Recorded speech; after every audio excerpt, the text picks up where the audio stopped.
நண்பர்கள் அனைவருக்கும் வணக்கம். இன்னைக்கு நம்ம இந்த வீடியோல தமிழகத்தில் இலவச பட்டா வழங்கப்படும் என்ற தகவல் வெளியாகியுள்ளது. அதை பத்தி தான் இப்ப நம்ம பார்க்க போறோம். ஆட்சேபகரமற்ற புறம்போக்கு பகுதிகளில் வசித்து வரும் 86,271 பேருக்கு இலவச பட்டா வழங்குவதற்கான அரசாணை வெளியிடப்பட்டுள்ளது. கடந்த 17ஆம் தேதி நடைபெற்ற அமைச்சரவை கூட்டத்தில் இதற்கான முடிவு எடுக்கப்பட்டது.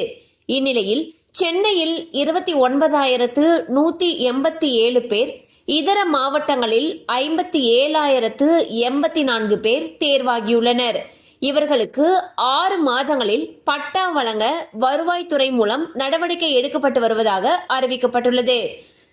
பாத்தீங்கன்னா தமிழகத்துல இலவச பட்டா வழங்குறதுக்கு இருக்காங்க. அதாவது எந்த ஒரு ஆட்சேபகரம் இல்லாத புறம்போக்கு பகுதிகளில் வசிக்கக்கூடிய 86,271 பேருக்கு இன்னும் 6 மாதங்கள்ல இலவச பட்டா வழங்குறதுக்கு இருக்காங்க. இது மக்களிடையே பெரும் மகிழ்ச்சியை ஏற்படுத்தி இருக்கு. கண்டிப்பா இந்த அப்டேட் உங்களுக்கு பயனுள்ளதா இருந்திருக்கும் நம்புறோம். மேலும் இது போல அப்டேட்ஸ் உங்களை உடனே ரீச் ஆகணும்னு நினைச்சீங்கன்னா நம்ம சேனலோடு தொடர்ந்து இணைந்திருங்க.